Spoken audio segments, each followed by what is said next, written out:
because, you have asserted in the past, on many more than one occasion, that, when we're born,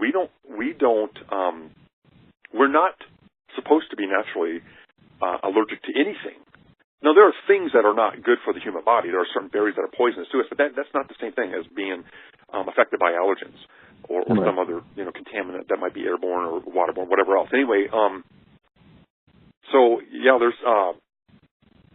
so with that in mind, in view of the fact that we're not, even though we're imperfect, we shouldn't have automatic, autoimmune responses or anything else along those lines to certain things that other people normally don't have.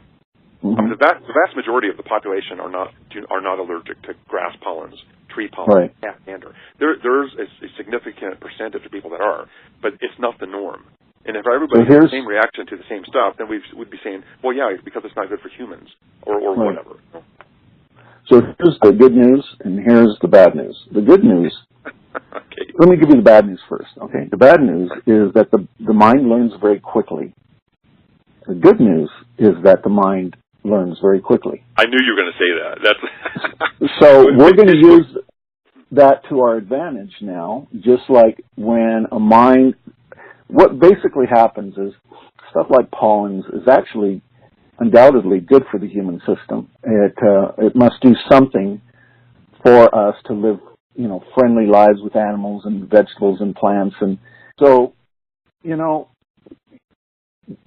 have naturally parasites in us and bugs on us and all kinds of things, And as long as it's balanced in all this stuff, we're fine. And pollen is an absolutely harmless substance, as is dust particles, to flow through the blood system. It is harmless.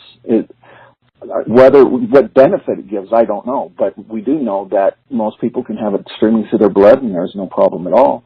The blood knows right what to do with it. But if there is something that happens in our life, and maybe you just pinpointed that, some kind of a stress at a vulnerable time in our life, our mind can learn to overreact to something that is not normally dangerous. So as the pollen comes in now, and, the blood sends out, the white blood cells send out all those little guys that go over there and check out what is this foreign object in our blood system here. And if it marks it as something dangerous, it puts a little flag on it, and it marks it. And then these other part of the army of the white blood cells come and work at spraying them down, destroying them with histamines, so that they can be flooded out of the system. And sadly, that isn't needed. But because the blood says, I don't like this in there, this is a danger here, whatever this is, I'm marking it off as a danger.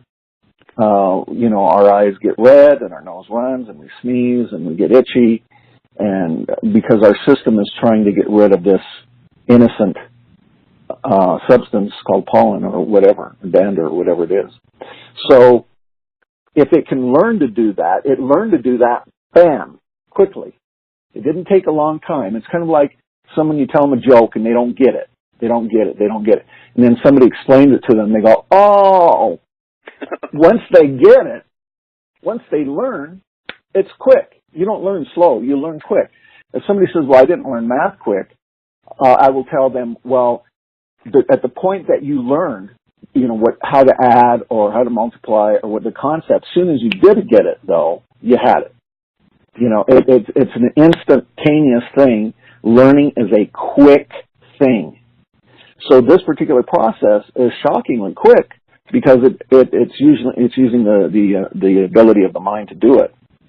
So what we're going to do is we're simply going to reteach your system how to go back the other way, which is to recognize that this particular pollen is no more dangerous than something that you're not allergic to. Are you allergic to flowers?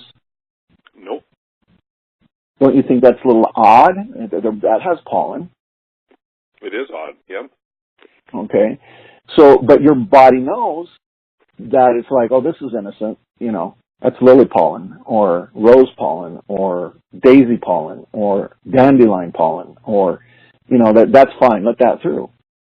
So Why not the grass pollen? So there you go. So we're going to just reteach it. Why don't we try the flower counterexample? I mean, it's pollen too. Okay. We know you're not allergic to that. Does that feel like a good one to you? Absolutely. I know for a certainty.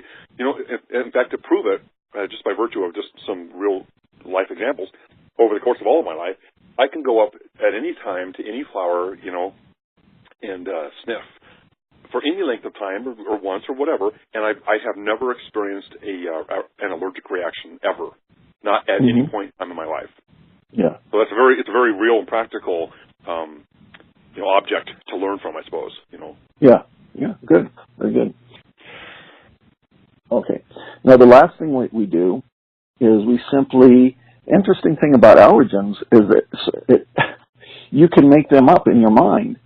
I could ask a person that's allergic to a cat to think of a cat, and they start having the symptoms. It is weird.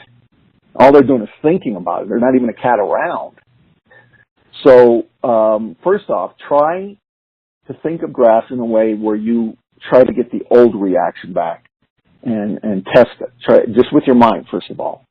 Okay.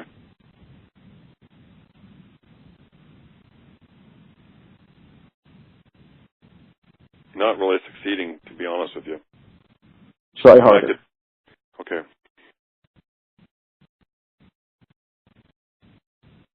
I mean, I can visualize myself reacting, but I can't feel it. Okay. Good. Can you walk outside and go rub the grass around and get your nose down close to it and literally test it for us? Mm-hmm. You want to do that while I hold or whatever? Okay, sure. So go outside and do this right now, right? Yeah. Okay, so hang on and I'll be right back.